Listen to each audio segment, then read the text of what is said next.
Okay, everybody, this is an engine that has just come into the yard, 6LXB, supposedly.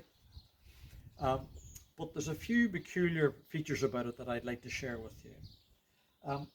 The first thing is here, where the oil pressure gauge would go, and this would be high pressure here.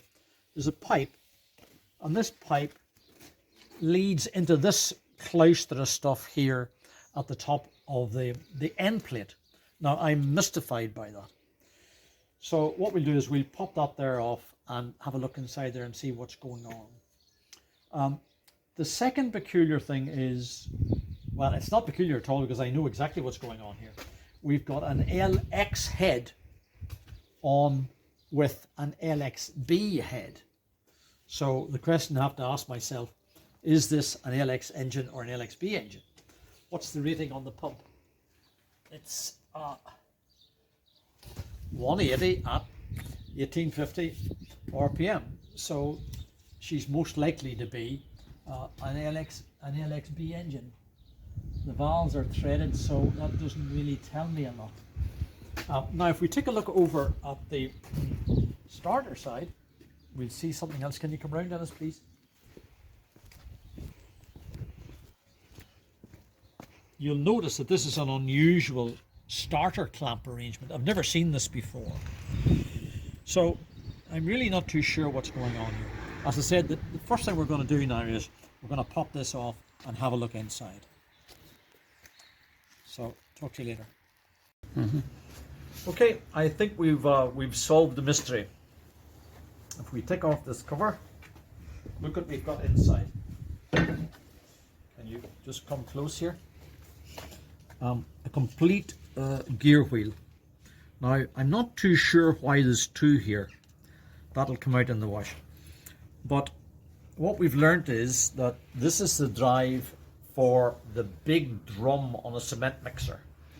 There was a hydraulic pump, took its drive from here, and that's what turned that big drum as the cement mixer went along. There was very few of these engines manufactured, but we've got one of them.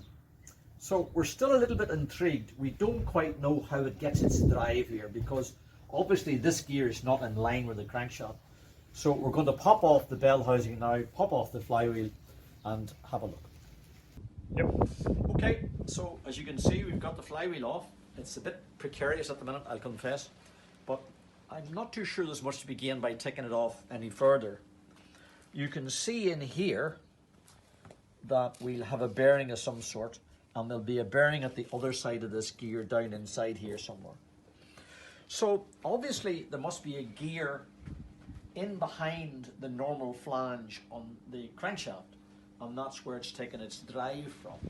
The gear down below is engaging in this one. It's probably quite small, the one that's down there, and that's where this is getting its power from.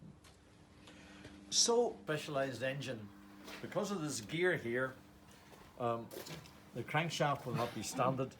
Obviously the end plate is not standard, and because the crankshaft's not standard, then the crankcase itself probably is not standard because the housings for the shells will not be the same. So really, what's the future for this engine? I think we'll set her to one side and we'll wait until somebody wants an engine for a road cement mixer. She's running fine, she's very easy to start, good oil pressure. She's not smoky, she's actually in very good condition. She's also surprisingly clean. This is the way she came into the yard. We didn't power wash her at all. So it wouldn't surprise me at all that this actually could be a restored engine.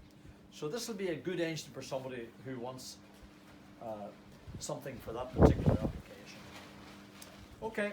Maybe just explain why it's why you couldn't use it in a boat.